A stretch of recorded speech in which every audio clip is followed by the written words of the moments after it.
Good morning student. आज हम class 7 की यानी कक्षा 7 की सुनहली की सूझ या सुनहली के कुएं के बारे में पढ़ेंगे।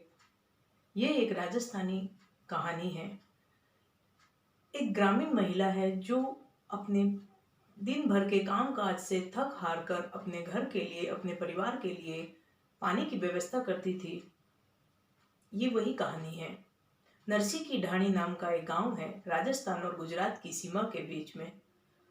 वहां पर क्या होता है कि वहां आसपास में कुछ भी पानी की व्यवस्था, बाजार वगैरह कुछ भी नहीं होता है। नरसी की ढाणी मतलब वहां पर प्योर गांव का होता है, यानी एकदम चारों तरफ ठंडी हवा, यानी अगर पेड़ पौधे नहीं है फिर भी वहां पर सूखी लहर हवा चलती है। और वो मिट्टी जो होती है वो भी बिना ठंड के ठंडी रहती है। क्यों? वो धूप में गर्म रहती है और रात की चांद की चांदनी में वो ठंडी हो जाती है। उसी प्रकार है ये नरसी की ढाणी। वहाँ की एक बहू है, बिंदनी बोलते हैं राजस्थान में बहू को, सुनहली। उसकी सूझ और परिश्रम लगन की यह कहानी है। गांव की बहू बेटियां बहुत दूर जा जाकर पानी भरने की व्यवस्था करती अपने घर परिवार के लिए, लेकिन थक हार जाती थी। लेकिन कुछ समझ नहीं आता था। सुनहली की एक दोस्त थी, वो बंजारे के गांव के पास का कुआं में अपना घर यानी गांव से जाकर वहां पर बसने लग गई कुएं के पास। लेकिन सुनहली के परिवार वाले नहीं जाना चाहते थे, क्योंकि वह बोलते थे कि यह पुरखों की ढाणी है, यानी वो उनके पुरखों की जमीन जायदाद है, वो यहाँ से नहीं जाएंगे।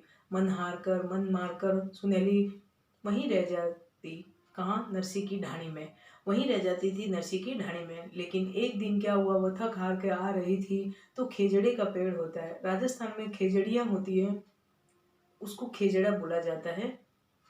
वहां पर उसने क्या हुआ, आराम की सांस ली। सांस लेने पर उसने साथ में देखा, नीचे जब देखा तो देखा उंदरे। उंदरे होते हैं चूहे। चूहों ने जब बिल से मिट्टी निकाली, वह थोड़ी गीली थी।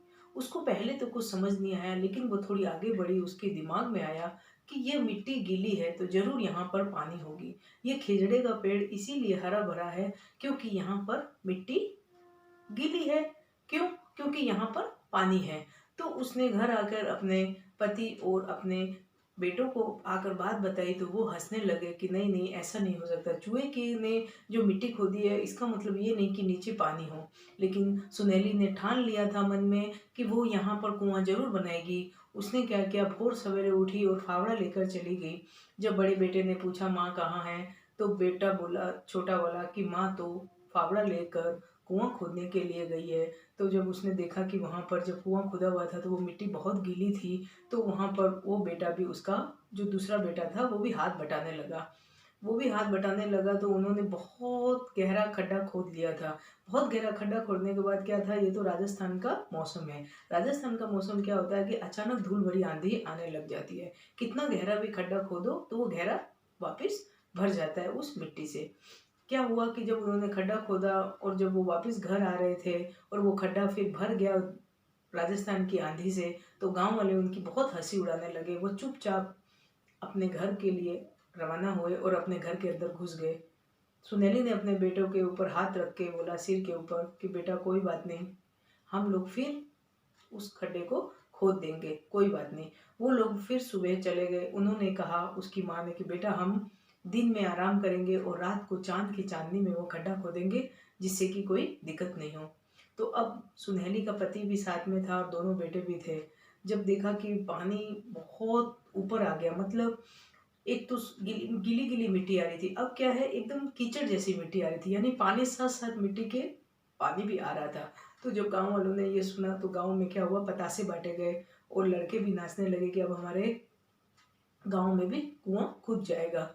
तो गांव का हर आदमी, छोटा बड़ा, सब साथ देने लगा। लेकिन जब कुआं बहुत गहरा हो गया तो अब मिट्टी को नीचे से कैसे लिया जाए, तो फिर एक समस्या उत्पन्न हो गई। लेकिन सुनहरी ने जब समझाया कि जिस प्रकार से हम कुएं से मिट्टी निकालते हैं, कुएं से जब पानी निकालते हैं तो रस्सी बांधकर उससे निकालते हैं और बाल्टी अंदर फेंकी जाती है, तो उसी प्रकार हम यहाँ पर भी अपनी बाल्टी को रस्सी से बांधकर इस बिना खुदे हुए, जिसमें पानी नहीं निकला है, उसमें फेंकेंगे और मिट्टी बाहर निकालेंगे। तो फिर इसी प्रकार कुआं खुद गया और कुएं से मीठा, स्वच्छ, शीतल पानी निकलने लगा। फिर उसको बाद में पक्का कुआं बना दिया गया। लेकिन यह सब सुनहली की सूझ और लगन परिश्रम से ही संभव हुआ। गांव का एक 80 साल बूढ़ा पुराना आदमी था। उसने बोला कि बिंदड़ी, ये तो तेरे लगन और भाग्य की बात है कि तूने सोचा और कुआं हो गया। इतने सालों से किसी के दिमाग में ये बात नहीं आई कि यहाँ कुआं बनेगा। इसी प्रकार बच्चों, लगन और परिश्रम से कोई भी काम करते हैं तो हमें सफलता जरूर मिलती है।